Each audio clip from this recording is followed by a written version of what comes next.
Ada satu buah misteri yang harus kita pecahkan dalam hidup, yaitu bagaimana caranya kita bisa dapat duit bahkan di saat kita sedang tidur, kita sedang main-main. Ini dia 3 cara mendapatkan passive income yang paling gampang. Hai, senang sekali ketemu sama Anda, Hendrik Ronald Dan Reni Artanti. Dan hari ini kita akan membahas tentang 3 cara yang paling gampang untuk mendapatkan passive income. Ini juga mungkin menguak rahasia ya. Bagaimana orang yang sama-sama dapat 24 jam dalam satu hari, tetapi ada yang kekayaannya besar sekali, ada yang miskin gitu. Yes. Jadi yang namanya orang kaya itu, yang dia bilang orang kaya, itu tuh bukan berarti bahwa dia harus bekerja dan mendapatkan gaji yang paling segede-gedenya. Nah, yang namanya orang kaya adalah orang yang bisa mencapai financial freedom, adalah orang yang bisa mendapatkan income yang melebihi pengeluarannya tanpa dia harus bekerja sama sekali. Jadi misalnya pengeluaran sebulannya anggap misalnya sudah 10 juta. Tanpa dia bekerja sama sekali, hanya dengan tidur, dia main-main dan lain-lain, dia bisa mendapatkan income kurang lebih sekitar 11 juta, 12 juta. Dan kalau ini sudah tertutupi, maka dia sudah mencapai namanya financial freedom. Apabila dia nggak bekerja pun, dia tetap bisa menjalani hidup sebagaimana biasanya gitu ya. Yes, kalau dulu yang namanya ini ada misalnya tuan tanah misalnya, dia mempunyai tanah dan orang lain untuk bekerja mengerjakan ladang-ladangnya, yang lain adalah pekerja yang harus bekerja dari pagi sampai sore dan dia tenang-tenang saja. Nah, dan sekarang di bisnis zaman sekarang, bagaimana caranya supaya Anda bisa mendapatkan passive income? Ini dia caranya. Cara nomor 1. Dengan cara royalty. Royalty. Nah, royalty ini bisa didapat dari apa aja? Macam-macam. Yang pertama, Anda bisa nulis buku, dipublish, Anda bisa dapat royalty. Terus kalau Anda suka musik, Anda bisa bikin lagu, nyanyi, Anda juga bisa dapat royalty. Nah, tapi saya perlu ingatkan dulu sama Anda bahwa semua proses membuat passive income pada awalnya tidak gampang. Butuh waktu. Butuh waktu, butuh modal, butuh kerja keras, yes. Tapi ada yang kerja kerasnya lebih sedikit, ada kerja kerasnya lebih banyak. Misalnya ketika Anda misalnya sedang menulis buku gitu ya, apakah buku pertama Anda sukses? Belum tentu. Ketika Anda pertama kali nyanyi, apakah Anda langsung populer? Iya. Yes. Nah, jadi butuh waktu di mana Anda harus terus menyanyi sampai nanti nama Anda sudah sebegitu tenarnya, dan nanti lagu tersebut akan terjual dengan sendirinya. Oke?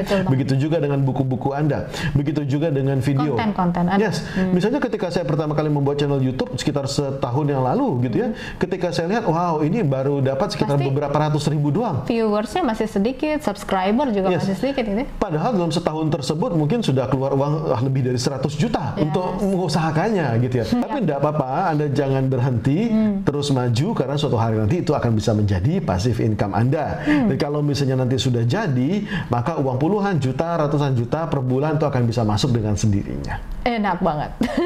Cara kedua.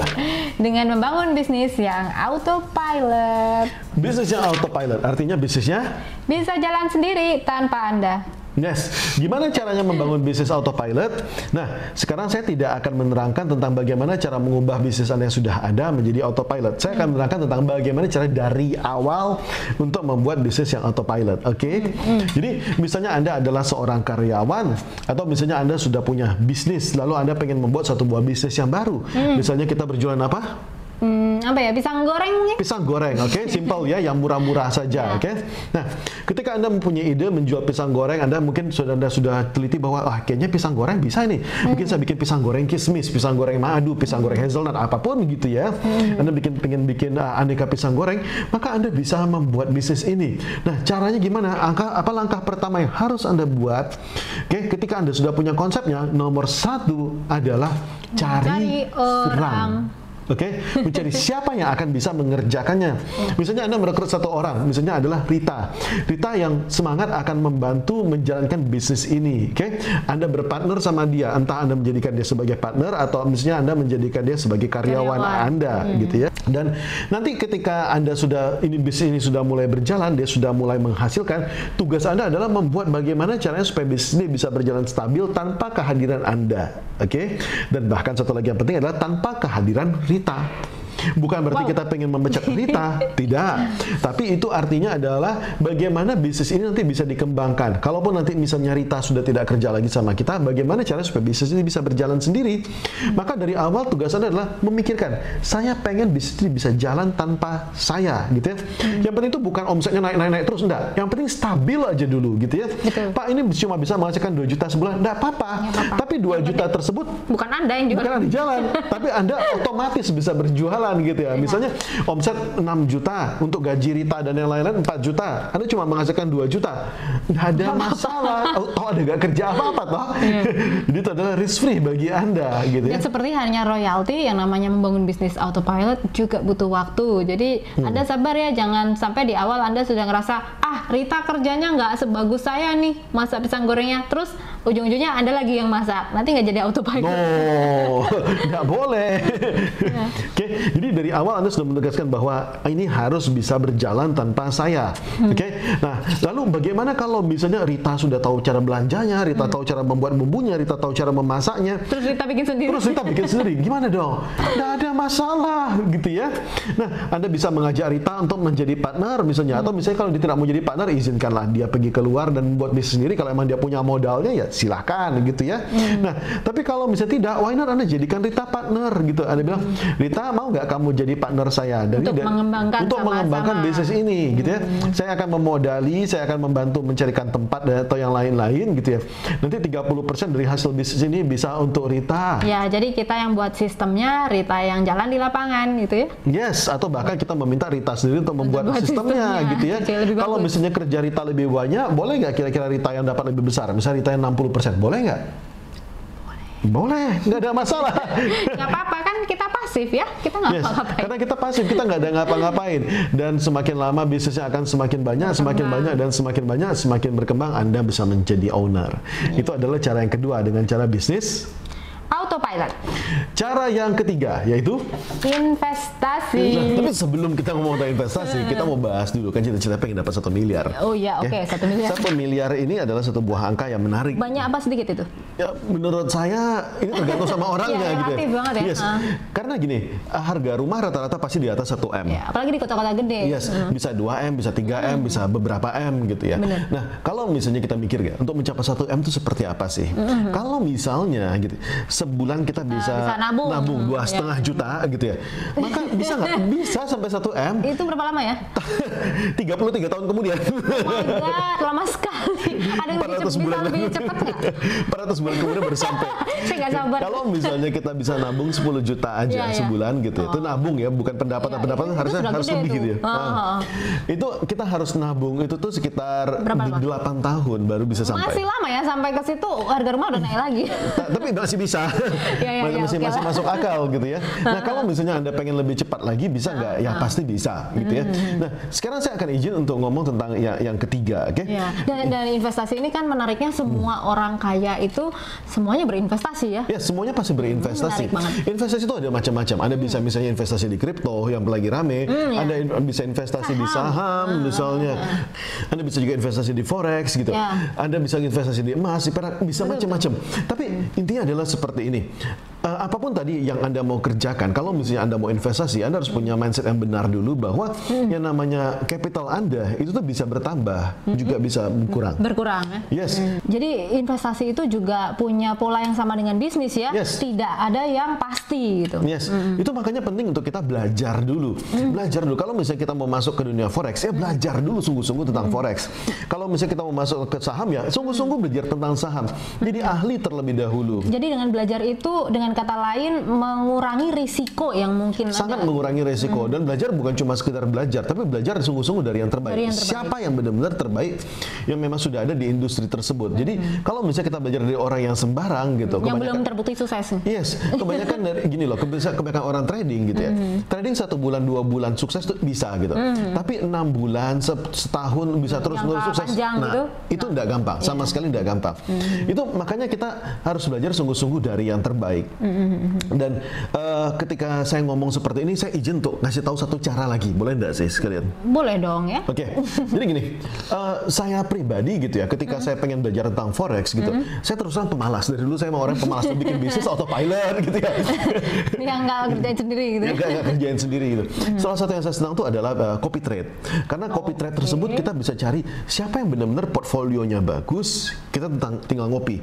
Artinya kita kerjasama sama dia, kita profit sharing. Berarti ini cocok buat yang memang belum punya skill banyak di dunia trading, tapi pengen investasi. Tapi kalau misalkan belajar sendiri butuh waktu yang bertahun-tahun, jatuh bangun. Jadi buat shortcutnya follow, ikut sama yang udah ahli gitu. Yes, follow. Why not follow?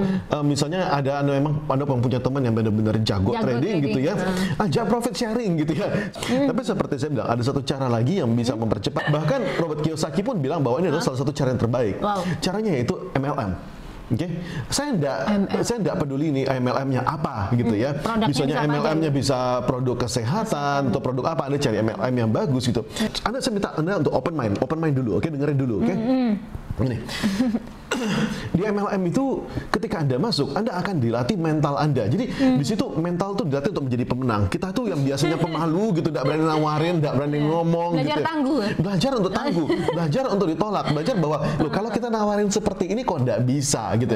Jadi MLM itu salah satu training ground yang bagus banget. Itu makanya saya bilang bahwa ini adalah salah satu shortcut, bukan cuma kita melatih secara keuangan kita, tapi melatih mental kita, melatih diri kita untuk menjadi orang lebih baik, untuk bisa mendengarkan orang lebih baik. Termasuk latihan memimpin orang juga. Latihan memimpin orang, latihan mengembangkan tim juga. Itu adalah salah satu cara yang terbaik. Sisi positif dari. Yes. Kenapa saya tidak masuk ke dalam tiga yang pertama gitu ya? Karena yang keempat ini memang sebagian dari Anda punya mixed feeling terhadap ini gitu ya. Tapi kalau misalnya Anda memang menemukan MLM yang bagus, why not gitu ya? Ada begitu banyak orang juga sukses dari MLM ya. Yes. Nah, itu makanya, dan kita sekarang akan balik lagi gitu ya. Anda terserah sama Anda, mau pilih cara yang mana. Anda misalnya mau pilih cara tadi yang pertama yaitu dengan cara royalti, atau yang kedua dengan cara yang bisnis, atau yang ketiga dengan cara investasi gitu ya. Pastikan bahwa cara yang Anda pilih ini memang cocok untuk Anda. Nah, Anda memang enak untuk menjalaninya. Ngejalaninnya ya. Pertama cari yang mana? Memang yang harus Anda jalani terlebih dahulu. Jangan cari mana yang kira-kira memang ini bakal bisa menghasilkan uang paling banyak, paling cepat sesuai dengan cara Anda gitu ya. Sesuai dengan kayaknya nih oke. Tapi jangan pilih yang gampang terlebih dahulu gitu, Kalau misalnya yang gampang Pak tulis buku. Seperti saya bilang, kalau tulis buku Anda perhatikan lagi berapa lama Anda bisa sampai ke sana gitu ya. Nah, kalau misalnya Anda bisa merasa bahwa Pak saya tulis buku gampang banget, saya pasti cepat bisa sampai 1M, lakukan itu.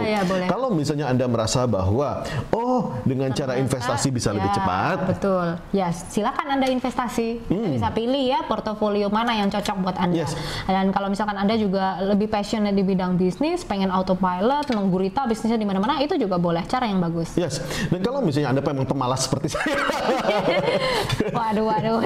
Yang memang suka aja ngopi orang lain aja gitu, siapa sudah ahli, yang memang sudah terbukti bagus gitu ya. Juga, saya memang suka di situ, dan saya ini sudah banyak ketipunya gitu ya. Banyak mempelajari. Karena bisnis ini juga mesti hati-hati banget, karena ada begitu banyak yang kelihatannya bagus tapi sebenarnya tidak berlangsung lama. Tapi rasanya semua bisnis juga seperti itu. Kalaupun misalkan kita bisnis bukan MLM atau bisnis produk orang lain, ada kemungkinan kan kita kayak misalkan ditipu partner, dibawa uang kabur atau apa tuh, segala sesuatu mungkin. Yes. Kalau misalnya mau tertarik, why not? Anda klik di link deskripsi di bawah. Kita membuatkan satu buah grup chat, oke?